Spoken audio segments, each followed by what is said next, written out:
JJP विधायक रामकरण काला का सुपर एक्सक्लूसिव इंटरव्यू। आपको बता दें कि शुगरफेड के चेयरमैन पद से इस्तीफा देने के बाद सबसे पहला इंटरव्यू। खबरें अभी तक से खास बातचीत में क्या बोलेंगे विधायक रामकरण काला, बता दें उन्होंने कहा, मैंने कल कहा था कि किसानों के मुद्दे पर मांग नहीं मानी गई तो इस्तीफा दूंगा। आज मैंने डिप्टी सीएम दुष्यंत चौटाला को इस्तीफा सौंपा है। डिप्टी सीएम ने सीएम मनोहर लाल से बात की है। 12 जून तक कोई फैसला होने की उम्मीद। रामकरण काला ने क्या कुछ कहा इस सुपर एक्सक्लूसिव इंटरव्यू में, वो आपको दिखाएंगे। शाहबाद से जेजेपी विधायक और सरकार में चेयरमैन रामकरण काला की तरफ से इस्तीफा चेयरमैन पद से दे दिया गया है और इस वक्त रामकरण काला जेजेपी पार्टी ऑफिस में पहुंचे हैं। हम बात करेंगे। काला साहब, आपने इस्तीफा तो दे दिया है चेयरमैन पद से, इस्तीफे की कॉपी आपके पास है। जो आपने इस्तीफा भेजा है सीएम साहब के नाम की बजाय डिप्टी सीएम साहब को भेजा। डिप्टी सीएम मेरा सीएम हुआ, मालक का पार्टी का, मैं उससे बात करूंगा। मैं सीएम साहब से तो डिप्टी सीएम करागा जिसने हमारे को चेयरमैन का पद दवाया था। मेरे को क्या पता किसने दवाया, मेरे को डिप्टी सीएम ने दिया। मैं तो मैं उस पर सौंप दूंगा। तो वही बात मैं सीएम डिप्टी सीएम से करूंगा कि ये मेरा इस्तीफा जनता के हाथ में, पब्लिक का, जो किसान मजदूर का, ये मैं डिप्टी सीएम से दूंगा। अब सीएम का तो मना पता नहीं, मैं तो किसको दिया, मेरे डिप्टी सीएम ने दवाया था, मेरे तो उसी से मैं सौंपूंगा। ये मेरे को तो नहीं पता भी किसने दिया, कहाँ से आया, कहाँ से नहीं आया। रामकरण काला साहब ने ये इस्तीफा दिया है चेयरमैन पद से, डिप्टी सीएम साहब के नाम ये इस्तीफा भेजा गया। इसमें आपने पूरा का पूरा जिक्र किया कि किस तरीके से किसानों पर लाठीचार्ज हुआ। कल आपने मीडिया से बातचीत की थी, 24 घंटे का अल्टीमेटम दिया था। कल दोपहर को जब आपने दोपहर को तकरीबन 2 बजे अल्टीमेटम दिया था, कल के 2 बजे और आज के 2 बजे, इन 24 घंटों में आपकी पार्टी के, चाहे आपके बड़े नेता हैं, चाहे सीएम साहब है, इन लोगों से आपकी बात हुई हो? देखो, ऐसा डिप्टी सीएम साहब ने पूरा वो विश्वास कराया था भी मैं पूरा वहाँ पूरा करे और आगे भी करागा। तो मेरे लिए जो आज आदेश था जितना मना, मेरे लिए अब आगे भी पता लग जाएगा।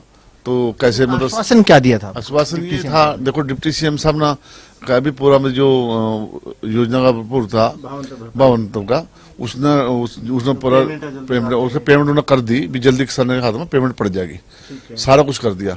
पर जो चीज किसान की बात थी, या तो भी उसको जो मुकदमे वापस लिए जा, MSP बिक जा, तो वो मतलब हमारी सीएम साहब के पास डिप्टी सीएम साहब गए थे, वो बात की चर्चा बात हुई। उस 12 तारीख से पहले वो करा या नहीं करा, वो बात की बात है। मन्ना अपने फर्ज जाएगा, मैंने अपने फर्ज निभाए दिए। जो कहाँ दे भी मतलब आप पत्रकार भी कहाँ दे, मैं कभी जो बात कह दूं मैं कभी झूठ नहीं कहता, ना मैं कभी बोलता। जो बात तो चलो ठीक है, लेकिन डिप्टी सीएम साहब ने आश्वासन दिया, सीएम साहब से उन्होंने बात की, तो फिर इतनी जल्दी क्यों करी? थोड़ा और होल्ड कर लेते हैं। हाँ, मैं जल्दी नहीं कर रहा, ये जल्दी पत्रकार कर रहे थे भी। मैंने 24 घंटे का आपने दिया, अभी 24 घंटे में आप पूरा उतरा नहीं उतरा, मैं 24 घंटे का पूरा उतर गया। आप भी सेफ गेम खेल के अगर आपने इस्तीफा देना होता तो यहाँ पर सीएम साहब का नाम होना चाहिए था। आप बार-बार मेरे को जाने की बात ना करो, मैं बड़ा समझदार हूँ, बड़ा सियाने आदमी हूँ। आप डिप्टी सीएम ने मेरे को बनाया, पार्टी में जेजेपी से हूँ, हमारा समझौता है, कोई बात नहीं, हम समझौते में काम कर रहे हैं। पर बाकी मेरा फर्ज डिप्टी सीएम से बनता है ताकि सीएम से बात कर लेते। क्या लगता है कि आपका इस्तीफा मंजूर होगा, ना मंजूर होगा? क्या मैंने अपनी तरफ से दे दिया, मैंने अपनी तरफ से इस्तीफा दे दिया ना, मैं इसको दोबारा लूंगा। वो आगा जिसने भी करना डिप्टी सीएम साहब ने, वो आगा भेजा, उसका काम है क्या करना। ना मंजूर करें डिप्टी सीएम साहब या सीएम साहब ना मंजूर करें, तो आपको किस शर्त पर वो ना मंजूर होगा? ये किसान की जो मांग है पूरी होगी तो ना हो, इस चीज के मैंने अपने फर्ज पूरा, जिस चीज की मैं मांग रहा वो पूरी आपकी मांगे मानी जाएगी, तभी जो चेयरमैन की कुर्सी है उस कुर्सी पर तभी बैठेंगे मोटा मोटा। ना मांगे मानी जाएगी। आप मांग ले, मैं फिर भी नहीं लेंदा चेयरमैन नहीं, पर हमारे किसान को होना चाहिए। किसान के पास जो मैंने जवाब दे दिया किसान ने मांगे मान ली, तब भी चेयरमैन आप लेंगे नहीं है? मैं लूंगा चेयरमैन नहीं भी, क्योंकि मैं चेयरमैन नहीं क्यों लूंगा, फिर कहते कि तो मांग का फिर बैठ गया वो किसान। जैसे मेरे किसान मजदूर जो है उनके वो खुशी से कहांगे, आप जो जहां भी कहांगे, जो कहांगे मैं उनका भी मांगूंगा। चौटाला साहब कह रहे थे कि अगर आपको इस्तीफा देना था तो चेयरमैन ने विधायक किसानों के मुद्दे पर विधायक से देते, और विपक्ष भी कहेगा कि रामकरण काला साहब उंगली कटाकर शहीद होना चाहते हैं। मैं कहना चाहूंगा, मैं उस बात पर, मैं उम्र से बहुत बड़े हैं और मैं तो कुछ भी नहीं, मैं तो जीरो आदमी हूँ, जीरो था और जनता के साथ जनता ने हमें बनाया। मैं कहना चाहूंगा, मैं मारा चलो मैं उसकी तुलना नहीं कर सकता, पर तुलना के बाद मैं बता देता हूँ, मैं किसी की उसकी बुराई नहीं कर रहा मैं, पर बाकी उसने इस्तीफा देखा, देख लिया था भी कितना जोर लगा, कैसे पसीने है कैसे नहीं है।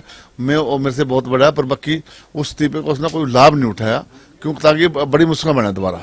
मैं कहना चाहूंगा बड़ी मुश्किल दोबारा बना, ताकि आगा ये इसका इस्तीफे का तो अब टाइम आएगा, दोबारा देख लेंगे, फिर जहां तक बता देंगे। ये तो फाइनल है कि दोबारा चेयरमैन लेनी नहीं है, अपने मांगी मानी जाए ना मानी। मेरे जो किसान मजदूर जो गुस्सा है, हमारा डिप्टी सीएम जो करेगा मैं उसके साथ रहूंगा। बिल्कुल, देखिए रामकरण काला साहब का यही कहना है कि डिप्टी सीएम साहब की तरफ से जो फैसला लिया जाएगा वो इनको मंजूर होगा। वहीं किसानों के मुद्दे पर रामकरण काला किसानों के साथ खड़े हैं। अनिल मोर, खबरें अब तक, चंडीगढ़।